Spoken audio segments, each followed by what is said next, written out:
Hello guys, അപ്പോൾ നമ്മൾ നമ്മുടെ ഗാർഡൻ സെറ്റ് ചെയ്യുന്നതിൻ്റെ ഭാഗമായിട്ട് കുറച്ച് പുല്ലൊക്കെ നടാൻ പറ്റിയ ഒരു സ്പേസ് നമ്മുടെ ഗാർഡനിൽ സെറ്റ് ചെയ്ത് എടുത്തിട്ടുണ്ടായിരുന്നു. അപ്പോൾ നമ്മുടെ ഗാർഡനിൽ ഏറ്റവും മോശമായൊരു ഭാഗമായിരുന്നു ഇത്. അപ്പോൾ അവിടേക്ക് പുല്ല് കളക്ട് ചെയ്യാൻ വേണ്ടിയിട്ട് വന്നതാണ്. അപ്പോഴാണ് നമ്മൾ ഈ ഒരു മഞ്ഞ കളർ പൂ കാണുന്നത്. അപ്പോൾ ഇത് നമ്മുടെ ആ ഒരു ഗാർഡനിൽ സെറ്റ് ചെയ്യാമെന്ന് വെച്ചു. അങ്ങനെ അതിൽ നിന്ന് കുറച്ച് പറിച്ചിട്ട് വന്നു കേട്ടോ. അപ്പോൾ ഇതിനകത്ത് ചെറിയ രീതിയിൽ മഞ്ഞ പൂക്കളുണ്ടാവും. നമുക്ക് വഴിയരികിൽ നിന്ന് കിട്ടിയതാണ്. ഇതിങ്ങനെ ചെടിത്തോട്ടം ഇങ്ങനെ പടർന്ന് കയറും. അപ്പോൾ ഇത് കുറച്ചും കൂടെ ഭംഗി ഉണ്ടാവുമല്ലോ. ഞാൻ ആദ്യം വിചാരിച്ചത് മറ്റേ ബഫല്ലോ ഗ്രാസ് ഉണ്ടല്ലോ, അത് നടാമെന്നാണ് വിചാരിച്ചത്. പക്ഷേ ഇത് കുറച്ചും കൂടെ ഭംഗി തോന്നി. അങ്ങനെ നമ്മളിത് പോയി കളക്ട് ചെയ്തു കേട്ടോ.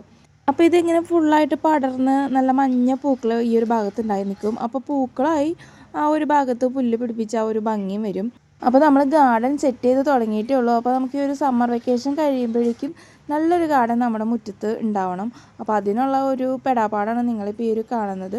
അപ്പോൾ നമ്മൾ കുറച്ച് ചെടികളൊക്കെ നമ്മളിത് മേടിച്ചുകൊണ്ട് വന്നിട്ടു വീണ്ടും. അപ്പോൾ ഇതൊക്കെ നിസ്സാരം പൈസയ്ക്കുള്ള ചെടികളാണ്. ഇതിന് മാത്രമാണ് 150 രൂപയായത്. ബാക്കിയൊക്കെ 30, 40, 50 രൂപയുടെ ചെടികളൊക്കെ നമുക്ക് കുറഞ്ഞ റേറ്റിന് കിട്ടി. അപ്പോൾ അതായത് മുറ്റത്ത് ഇങ്ങനെ നട്ടു കൊടുക്കാമെന്നാണ് വിചാരിക്കുന്നത്, ഈ ഒരു സൈഡിലായിട്ട്. അപ്പോൾ ഈ ഒരു ഇത്രയും ഭാഗം അവിടെ ഒന്നും ഇല്ലാണ്ട് നിൽക്കുമ്പോൾ എന്തോ ഒരു ഭംഗിക്കുറവ്.